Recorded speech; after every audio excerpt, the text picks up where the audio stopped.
Hi, everyone. This is Jan Brownlee with Assurex Global. I'd like to welcome you to today's webinar presented by Kurt Pearsall entitled, How Are You Promoting Your Agency? During this presentation, you will be in listen-only mode. If you have any questions, please type them in the control panel and we will address them at the end of the presentation. This webinar is being recorded and will be made available for those that are unable to join us today. Our presenter is Kurt Pearsall. Kurt is the president and the founder of Pearsall Associates, a risk management consulting firm specializing in helping insurance agents protect themselves. He is the former SVP of Utica National's Agents E&O program, where he oversaw underwriting, marketing, services, and claims divisions from 1987 to 2009. Please welcome Kurt Pearsall.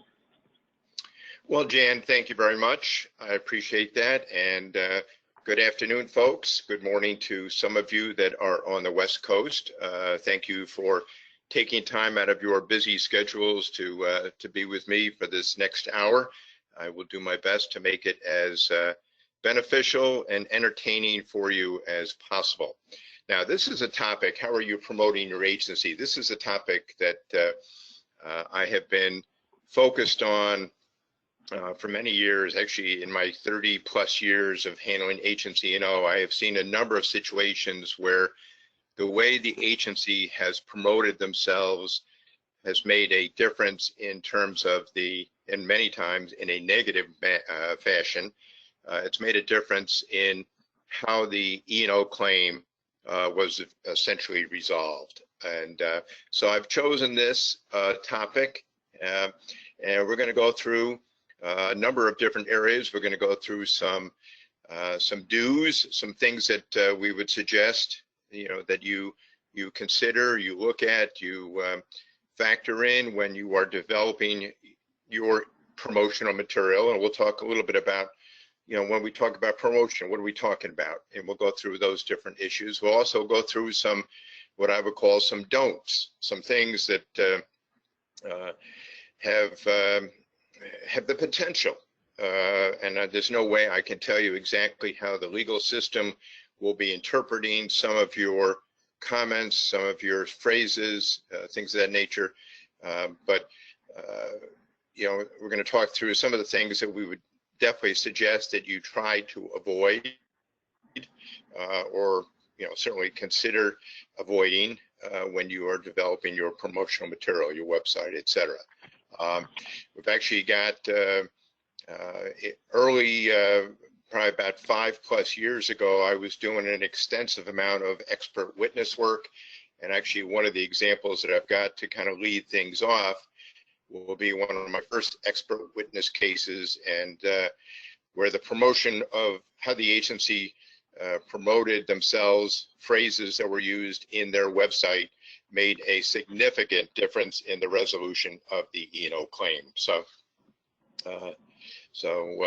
we can kind of get started, as we typically do, as I always do when we're talking about on these webinars. We go through the last, in this case, the last 7 years, 13, 14, 15, 16, 17, 18, and 19 years of the top 5 causes of loss, and broken down by essentially what is the area that it appears that the agency is being alleged to maybe have not done very well. Certainly special thanks to the folks at Allianz for providing this information. They've always been extremely helpful in providing this information to kind of get the point across in terms of what are some of the issues. So as you can see, when you look at the last 7 years, and the reason we do this is kind of what's the trend over the last 7 years, you'll see that exposure screening, product knowledge continues to be the #1, although groundless allegation is right up there as well. But when we talk about exposure screening, this has been the #1 issue probably for the last, well, probably as long as agency has been around. When a client has a loss, it's not covered or not fully covered.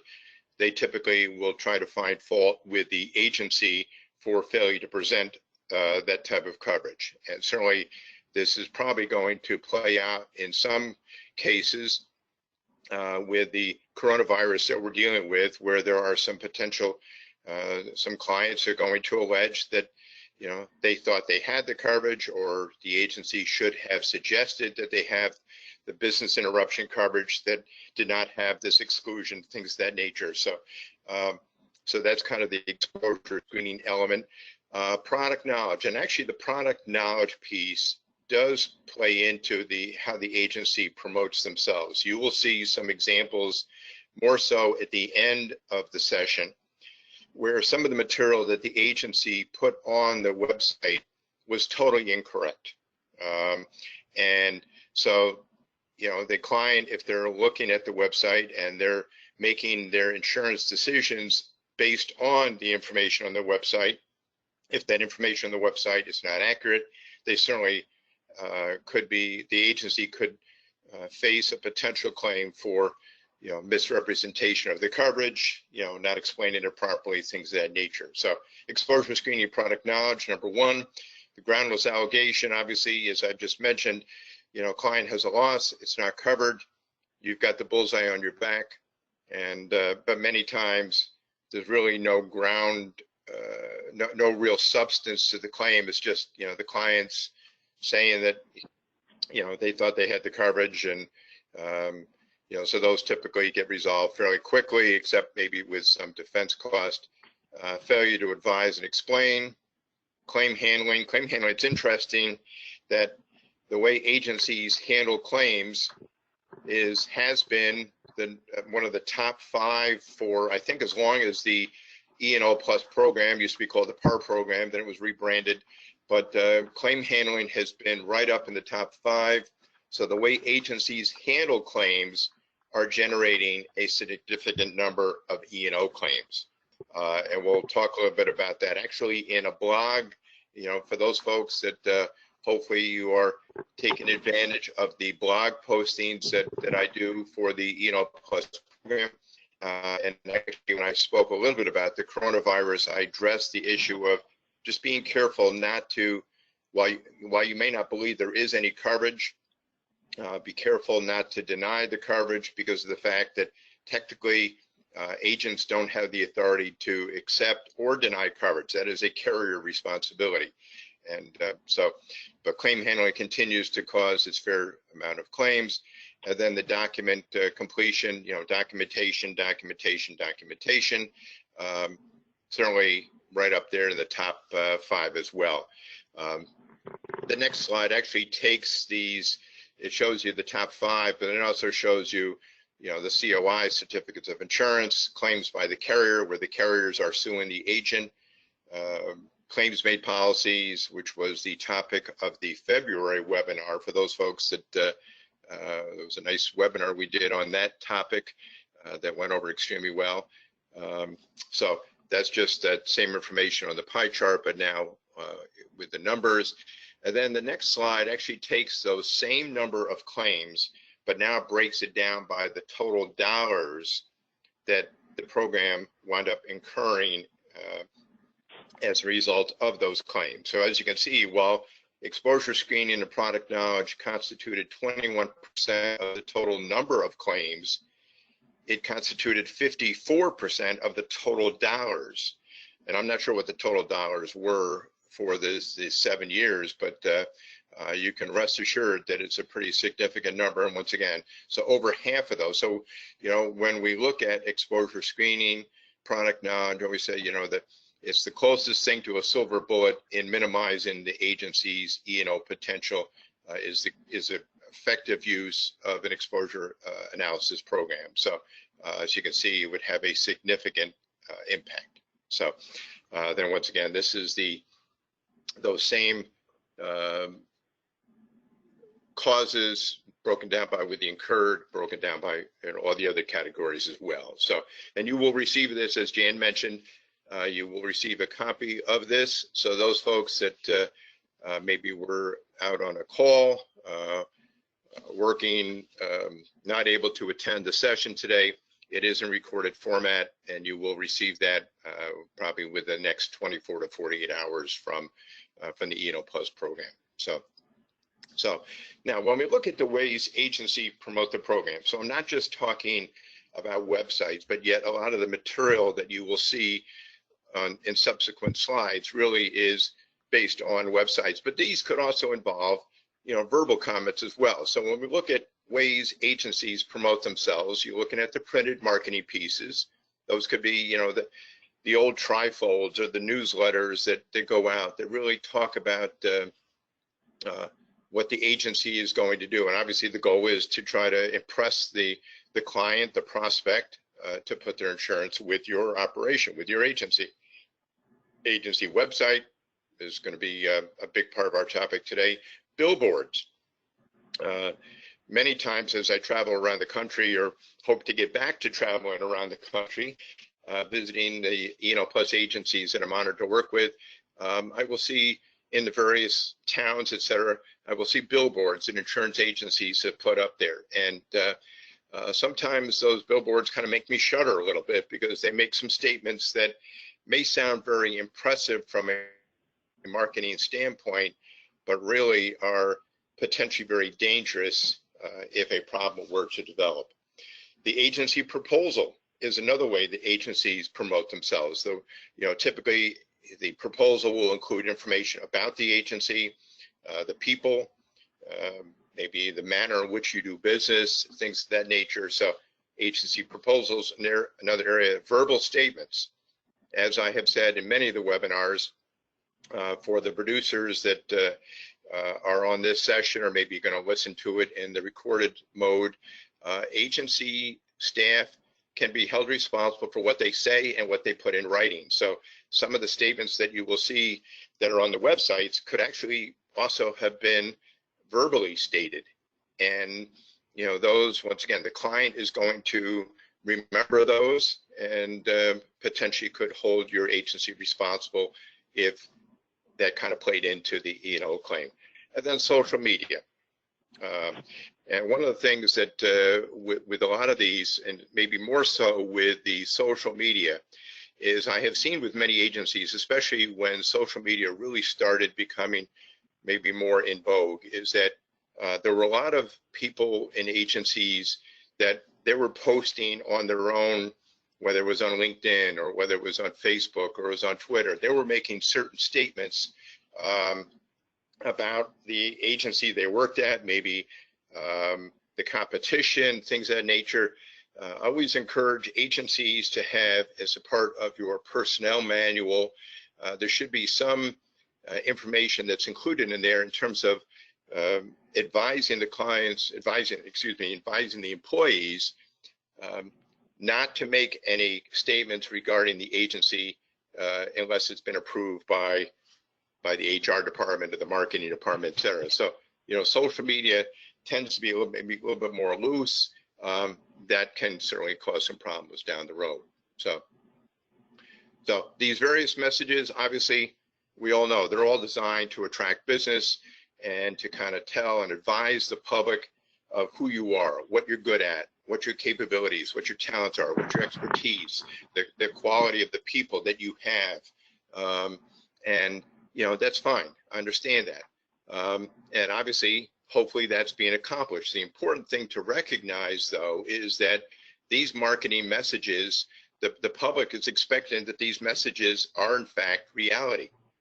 Sometimes in the past, maybe as marketing materials were put together, there was a lot more of what I would categorize as marketing fluff.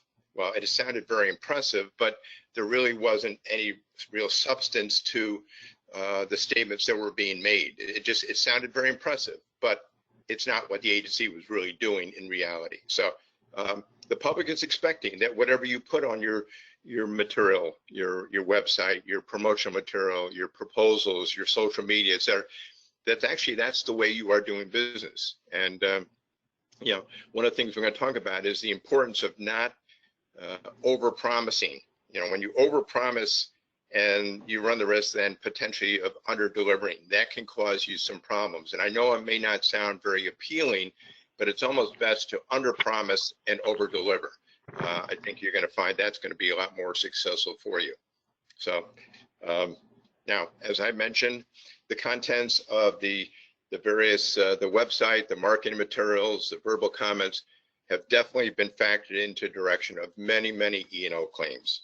And I have seen in my time as an expert witness how all of a sudden now the website, and at times I've been asked to evaluate the websites in terms of, where there's some statements that could potentially be damaging to the agency. And I've got one that I'll be showing you in just a couple of slides that it was very damaging to the agency. And I'll explain what happened, and I'll explain the resolution of that as well. So they have definitely been known to impact the degree of legal liability. The E&O concept is all based on legal liability. You need to be shown to have been legally liable just because, that for the particular issue. Just because the client has a loss that's not covered doesn't mean that you did anything wrong. That's all based on the concept of legal liability.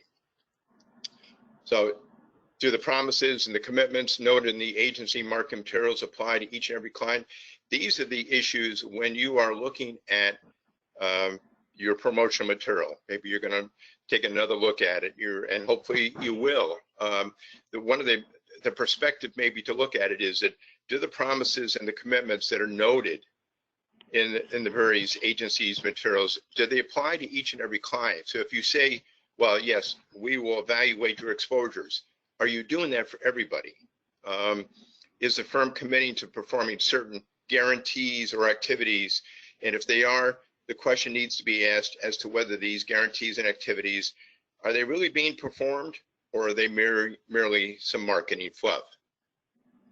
So once again, the phrases should be reviewed carefully to determine, one, the accuracy of the material, and determine whether the promotional material, the promotional statement applies to the entire book or only to certain divisions. Now, this is probably one of my first expert witness cases. And it was this agency, it was not an E&O Plus agency, had noted on their website the following statement that said, we will annually evaluate and update your property values to ensure. This is Ken Peter, Associate State Director for AARP New York. We're sorry we missed you. AARP New York is hosting a telephone. I got a little distraction there, apologize for that. It says we will annually evaluate and update your property values to ensure that at the time of a loss, you receive the proper settlement. Okay. Well, that sounds pretty powerful, etc. Well, unfortunately, at the time of a fire loss, one of the clients, a manufacturer, suffered an $800,000 co-insurance penalty. That was the amount of the penalty. So obviously, when they're suffering that type of a, they've got maybe a $4 million claim, they're only going to get $3.2 million. They're going to sue for the remaining $800,000. So they brought legal action against the agency. Now, two issues came out of that during the discovery process. As I looked at the agency website, found out that agency was really not doing what they said they were doing. So they were not performing this update for all of their clients. Well, this client said that they relied on this website, and that's the reason they went with this agency. Okay. The other issue was that when the agency sales producer, when they were put, actually it was in a deposition, they admitted that they had no idea what their website said. They had never seen their website. They had never looked at their website. They didn't really care what their website said. And as a result, he was not aware of the fact that the website had committed him to doing this annual evaluation. Another issue that actually came up, which was kind of interesting, is that the agency sales producer was listed on the website as having a certain designation. Well, when the necessary discovery was made, it was determined that the producer had never achieved that designation. And they admitted that they wanted to put on the website because it sounded more impressive for their clients. So essentially, he admitted that yes, I know that I didn't have this designation, but I had to put it up there on the website anyway. So we're going to talk a little bit about that in terms of making sure that there is some controls that the agency has in terms of who has the authority to put stuff on the website. Not every agency person should have that ability to do that. There should be a person or a committee that evaluates that issue and makes a determination. We'll talk a little bit about that as we move forward. So obviously this lack of knowledge by the staff was a significant item, or is a significant item that occurred frequently with many insurance firms. Now, the final resolution of this particular issue was, it was actually a negotiated settlement. The client admitted that they knew that they were not properly insured. They didn't do anything about it, so that essentially they wound up getting $400,000. The amount of the damages was split in half. So, but it definitely had an impact. What the website said definitely had an impact, and helped the manufacturer's case to a certain degree. So as I mentioned, the staff is often not aware of what the firm's website commits the agency to. So is your agency staff aware of the commitments they will be expected to honor? Have they seen the website? Do they know what the website says? And if not, that's going to be a suggestion once again at the end, that that they review the website so they know what are the expectations they're expected to honor.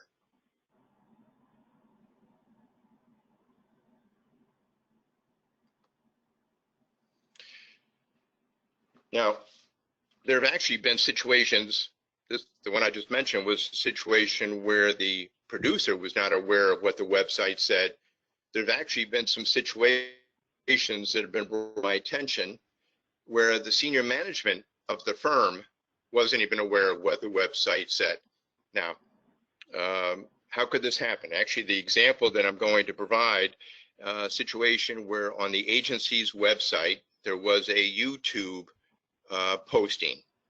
Okay, and maybe that YouTube was a valid issue. The problem was that when that YouTube finished up, it went to the next YouTube that was in, I guess, on the site or whatever, and that second YouTube article was pretty risky, and it definitely had some stuff that the agency should not have had out there on the website. Now, when this was brought to the senior manager's attention, they admitted that they were not aware of what their own website said.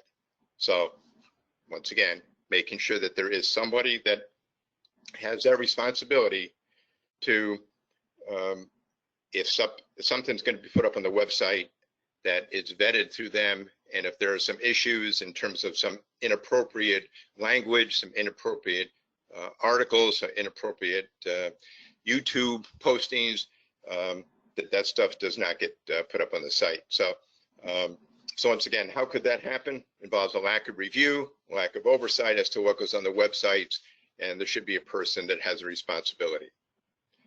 Now, the words and phrases that you use, there's going to be a key issue, and as we go through the next number of slides, you'll see that there are certain words, and many times I will have those in red. There are certain words or phrases that could be very damaging. Some could be issues that could be used by the plaintiff's attorney, who the plaintiff's attorney is representing the client that's bringing action against your agency. So this is going to be used by the plaintiff's attorney to allege a special relationship between your agency and the client. Now, typically the typical relationship of legal liability is that you have to provide the coverage that the client has asked for. And if you can't get that coverage, you have a responsibility to tell the client, I can't get you the coverage you asked for. And that's the typical standard in most states. New Jersey is a little bit of a tougher position on that. But where the client now could allege a special relationship, and that could be based on maybe how long you had the client, what insurance you provide for that client.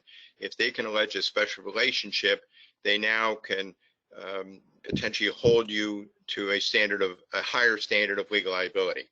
And you want to try to, where possible, avoid that. Now, I understand that you're going to have a special relationship with many clients, and that's how you have been able to achieve the status in the industry that you have, but you still need to be sensitive to this particular issue.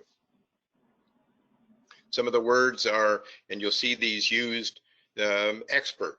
Now, obviously, your goal is that you folks are the experts, or your staff are the experts for various coverages.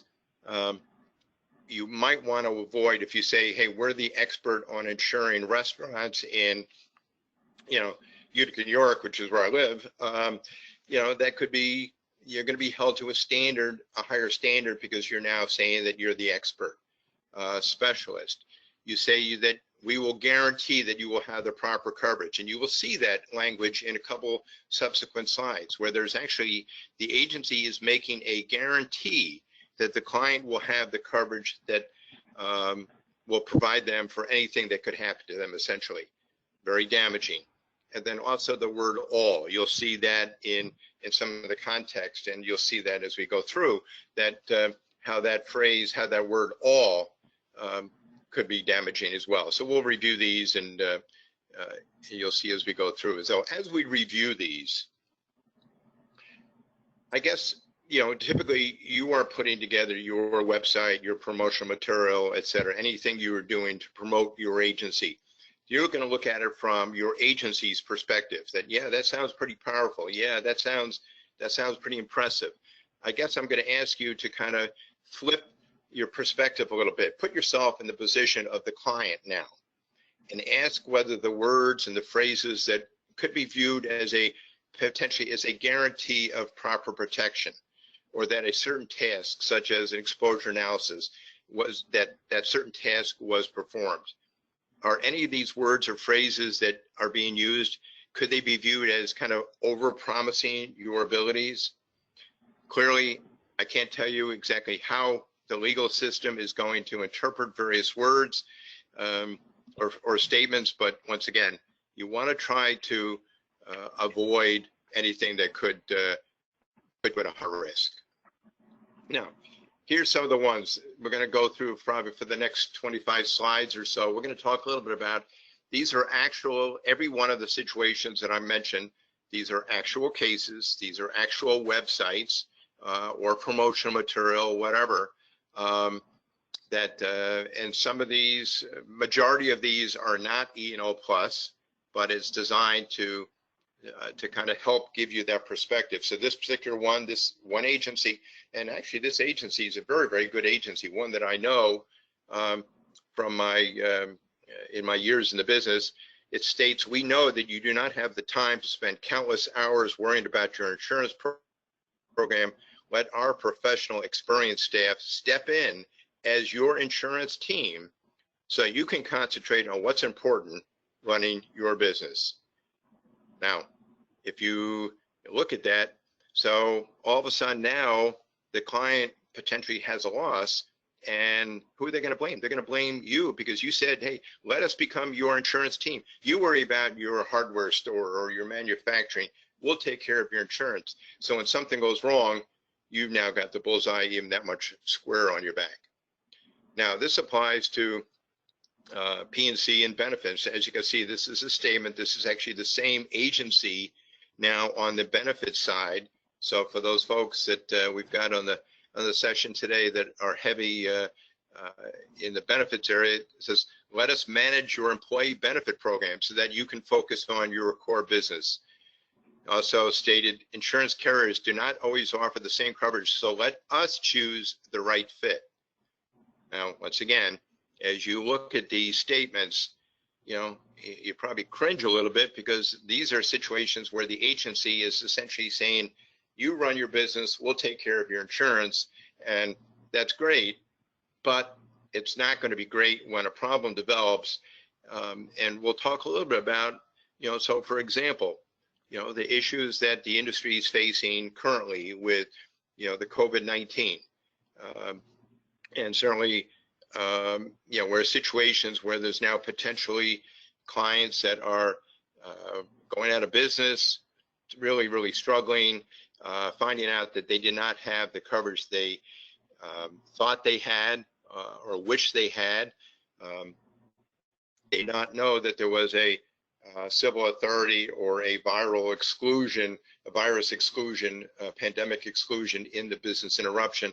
So once again, if all of a sudden now you're saying, let us manage your program for you, they're going to come back and say, well, you didn't do a very good job of managing it for us because we have this big claim that's not covered and we're going to sue you.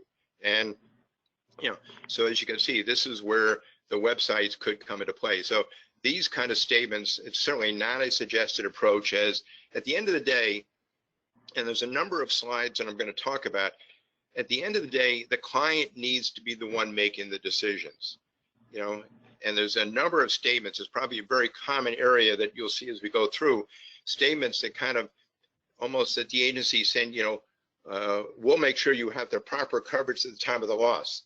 Well, you really can't do that because it's at the end of the day, it's going to be up to the client whether they decided to buy the coverage or not. So the statements that I just, went through, taking this position is very dangerous. It essentially takes the responsibility and the accountability for insurance totally off the shoulders of the client. And for those folks that know that the ones that I work with, I'm a big advocate of client accountability. The clients need to be held accountable for the decisions that they're making. That's why it's always important when the client says, well, asks you, say, well, what would you do? That's a tough situation, but you are not them and you need to have them make the decision. Obviously, if an uncovered claim were to develop, this type of statement would no doubt be used against the agency. So another one, we will get you the broadest coverage available at the most competitive premiums. Sounds pretty impressive, very common.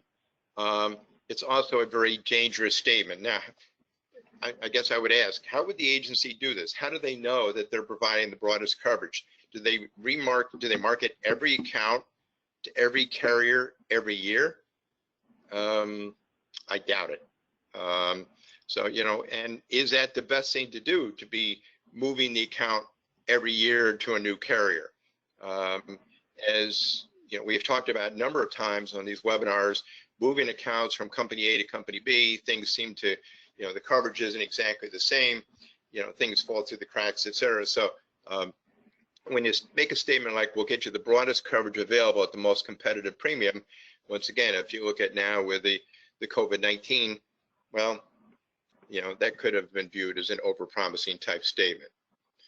Another statement, and I'm taking the context of it, it says, in addition to ensuring your business has the right coverage at the right price.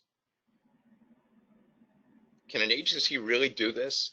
So once again, as you are looking at your promotional material, whether it's, you may say, well, we're actually in the process of kind of retooling it, be looking at it from the client's perspective.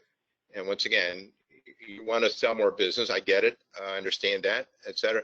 Just be careful that if a problem were to develop, could that statement on your website, your promotional material, your proposal, your social media, could that be viewed against you?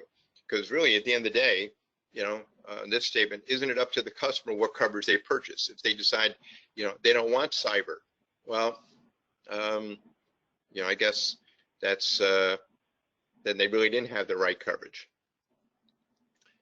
Our insurance staff takes time to understand your unique needs, identify and eliminate gaps in coverage. Okay, once again, very impressive statement, and I'm sure it's a goal for of most, if not all, insurance agencies. The question is this process now being done for all of the agency clients? As I mentioned in the beginning, one of the key phrases, the words, was the word all. So is this being done for, when you look at this, are you doing this for every one of your clients?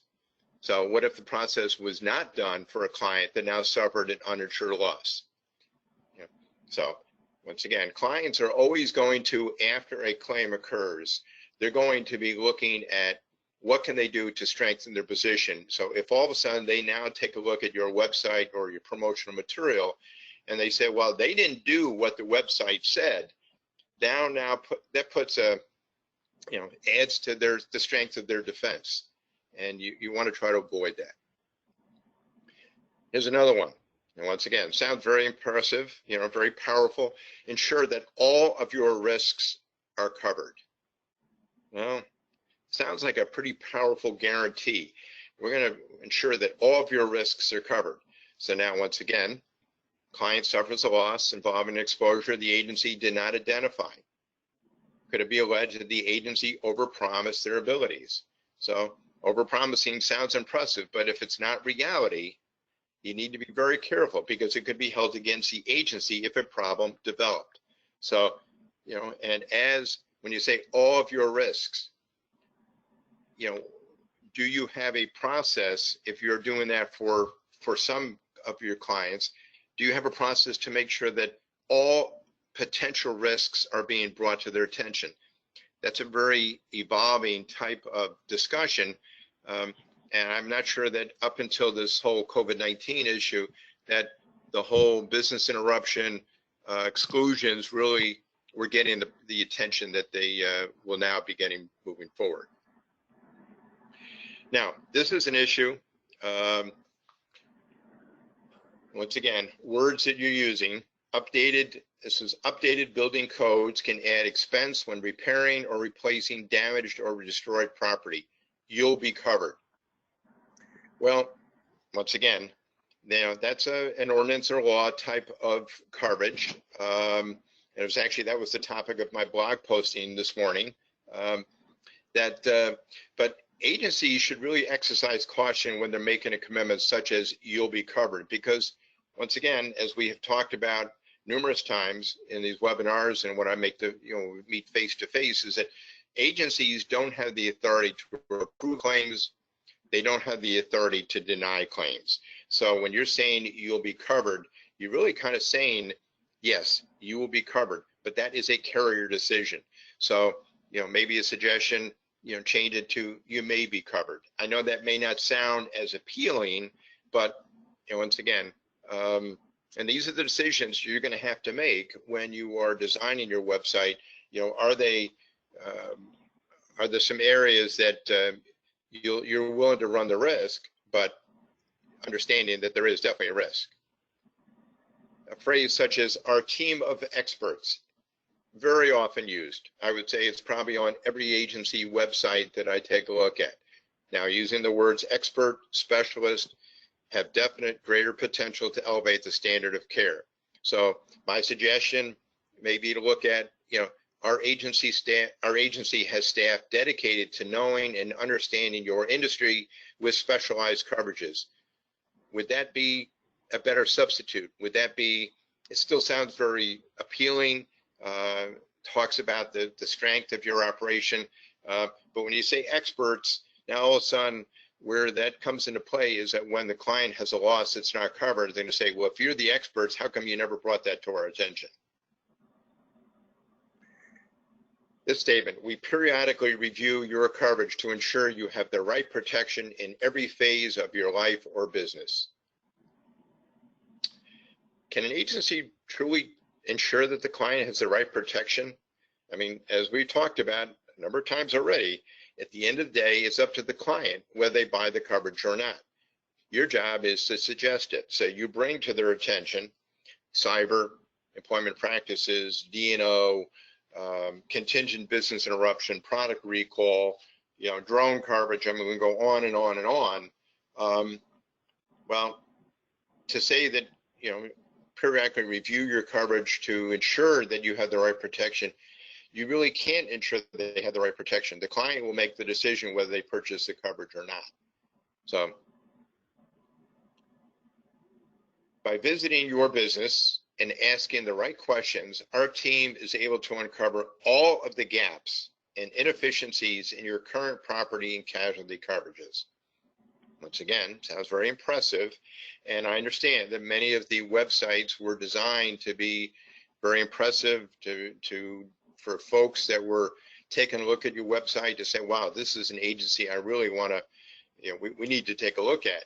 Well, once again, when you say uncover all of the gaps, well, how would these agencies now deal with this issue when you've got an issue such as the business interruption issue that we're currently experiencing?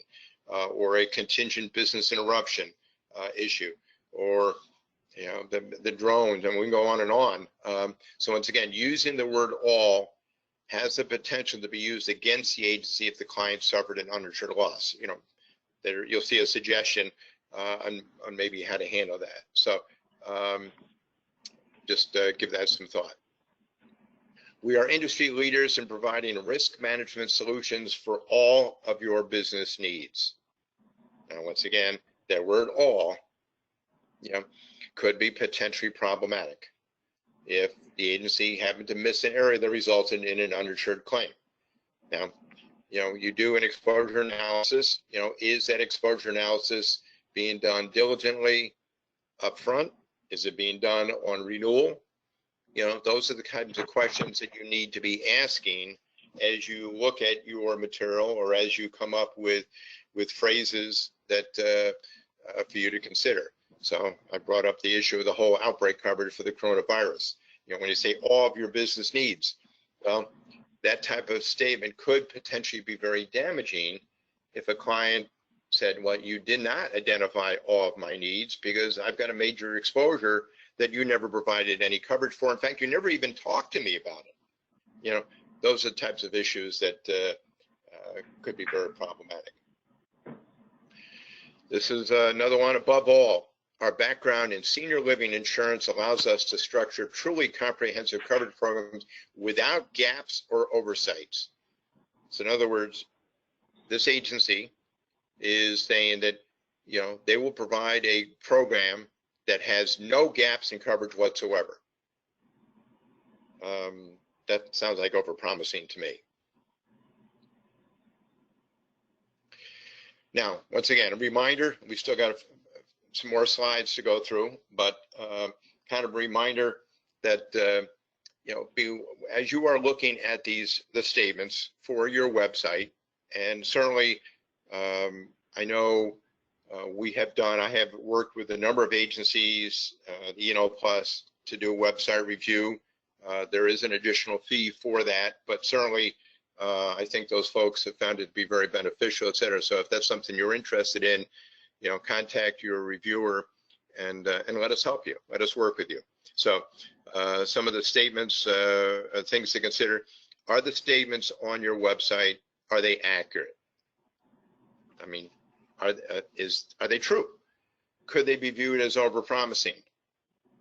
And do they apply to all clients? If not, is it clear which clients the issue applies to? So if you say, okay, we will do an exposure analysis for clients in senior living. Okay, well, now you're differentiating that, okay, those are the clients that get this additional task or work on our behalf. So now, once again, as you are looking at, making sure that the staff that's working in your agency, working on these accounts, do they know what the agency material, what the agency message is committing them to? They need to know. For them to, in the example that I gave as an expert witness, when the producer was in a deposition and said they did not know what the agency website said, that was very damaging for that agency. So you want to make sure that the agency material, that the staff knows what the material is committing them to. Our customized system is designed to identify the risks you face. Very powerful statement. And I'm sure, clients are going to say, well, that's pretty impressive. So I say, so what's the downside? Well, now we'll get to, is this customized system actually utilized on every account? If so, how often? Is it every year? Is it every third year? How does the agency keep up with any new and emergency or unforeseen issues that could cause a financial impact to the client? What if the client faced a risk that the system did not identify? So once again, statements like that, very powerful. And, it sounds very, very impressive. But once again, is that the reality? If it is, fine. If it's not, then I think I would suggest looking at some different language. This website included a statement saying it's about making certain you are appropriately covered. And we've talked about this a number of times already today. Who determines whether the client is appropriately covered? It's really the client, isn't it? They're the ones that decide, that, they want a $5 million umbrella. They don't want a $20 million umbrella. Now, if all of a sudden they have a major loss and they don't have enough coverage, if you presented, and this is the reason why we look for that when a client makes a decision in terms of, in the example I just mentioned, that they're taking the $5 million umbrella, not the $20 million umbrella, that there's clear indication, there's a clear sign off, there's a clear indication what coverages the client chose. And that's, those confirmation or purchase decisions are very, very important. We'll make sure that you have the protection you need at a price that you can afford. I don't think that sounds very realistic. As there certainly is the possibility that the coverage that the client should have may be worth more, may have a price tag associated with it that is more than the client could afford. And once again, who determines what coverages the client purchases? It's the client. We will provide unequaled expertise in the senior care field. Once again, kind of sounds like overpromising to me. This statement, we have the expertise and market access to place coverage with the broadest terms and most aggressive pricing the market can offer. Now, I guess my question to that agency would be, does this mean that you remarket every account every year to every market that you have? I don't know how many agencies do that. It just doesn't sound like a realistic approach. You may do that with some accounts based on certain dynamics of that account, premium, you got a special market now, et cetera, et cetera.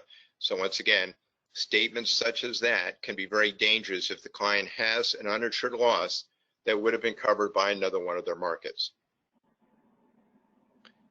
This agency said that we will combine personalized premium auto insurance to provide you the best coverage possible. We'll work with you one-on-one with our insurance specialist to find a policy that keeps you and your drivers protected at all times. Okay. Sounds a little bit overpromising to me. To ensure, the statement, same agency, to ensure the security of your business or guarantee they'll always be safe. Now, statements such as that, could the client make the case that they believe that really the policy covered everything? So, we talked about, and, as we mentioned early on with a website, these are words that are actually, these are printed words. But for the producers that maybe are going to be listening to this live or in the recorded session, that's why it's important that you watch the words that you are using, because you want to sell the account. I get it. I understand. But the problem is you want to make sure that the statements you're making are accurate and that you're actually going to do what you say you're going to do. We provide contract reviews, including insurance requirements and hold harmless indemnification wording. We offer insight on how our clients can bolster their contractual risk transfer protocols. Okay, that sounds like it could be interpreted as providing some legal advice. Okay, so is the person providing this advice an attorney? Now, a lot of agencies provide contract review, virtually all of them. There's always the suggestion to focus more on the insurance requirements. This agency website said each year your account exec will provide a comprehensive review of all current carriers' renewal exhibits to determine if rates and benefits are accurate. This is an employee benefit issue.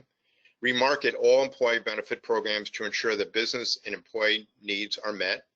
Prepare and present a formal renewal proposal to allow adequate time for any changes, and act as your representative during all insurance carrier renewal negotiations. Okay. When you say each year, so are you doing that every single year. And I have found, I think one of the issues that occurs oftentimes is that as agencies grow, statements that they made maybe 3, 5, 10 years ago, maybe as they were trying to grow, such as each year we're going to do this, that as they have grown, they're no longer able to do what they initially said, or what they were saying 5, 10 years ago. Okay, and that's fine. Just make sure that you change the language then on your website. Is your website promotional material being reviewed for accuracy at least annually?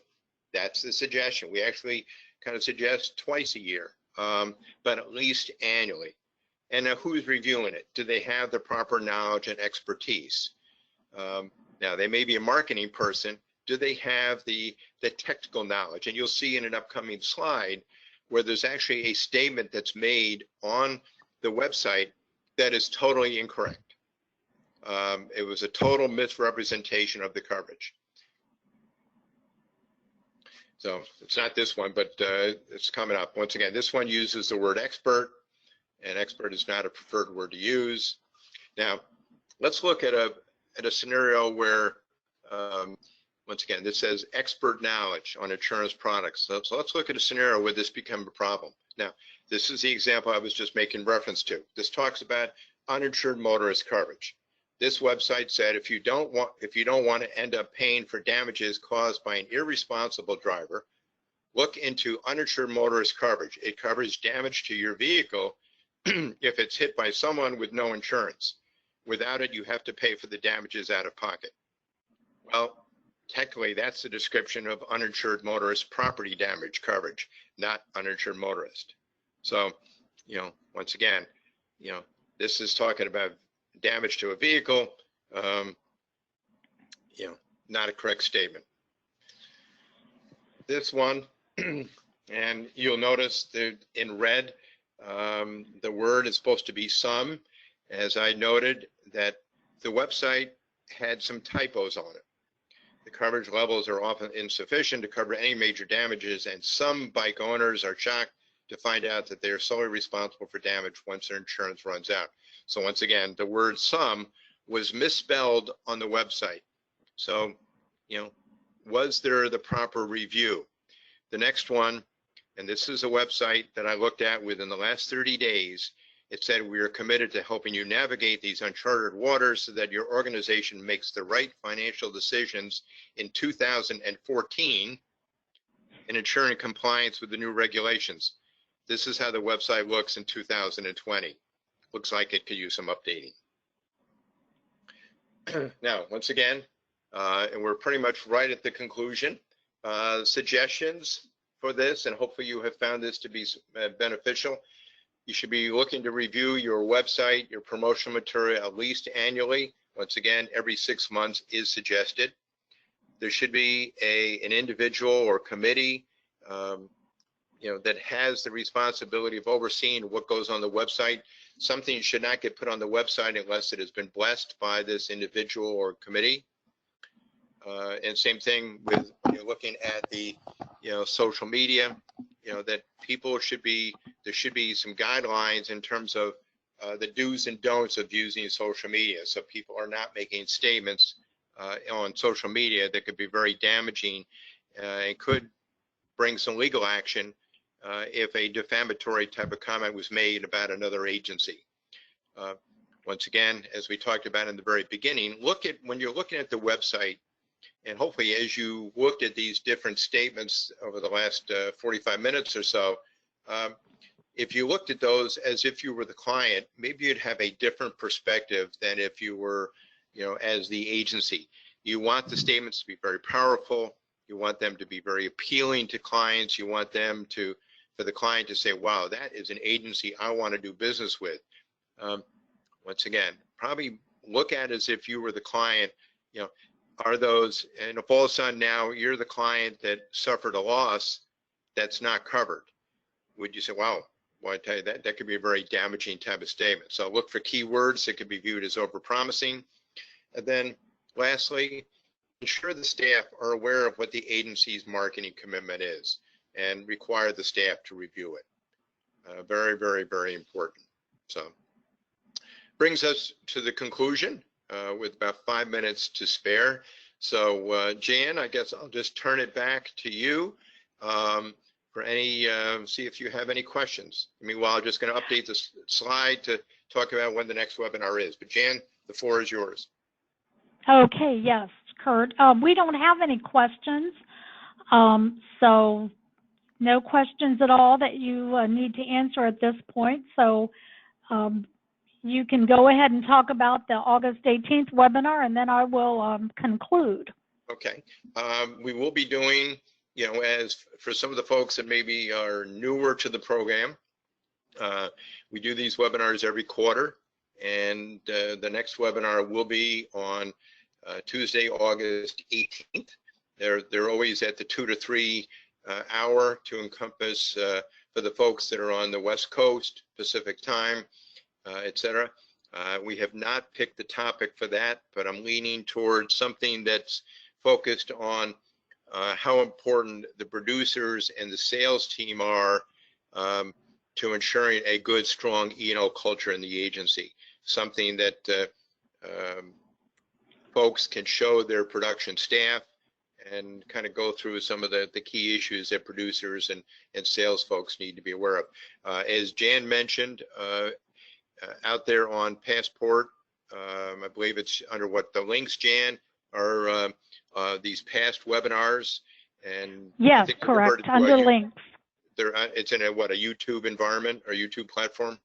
Both. We have YouTube, and we also have the traditional ones that it looks like the folks have to re-register for them, but they don't. They just have to put their name and their website, not the website, their email address, and then they can view them in the traditional manner, or they can view them on the YouTubes. Okay. Either way. So, yeah. So once again, you'll be.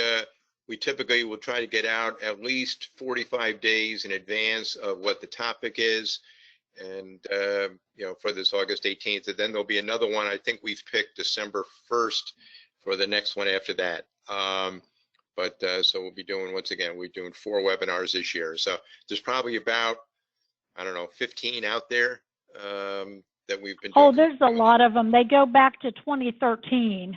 Okay. So you've got a lot.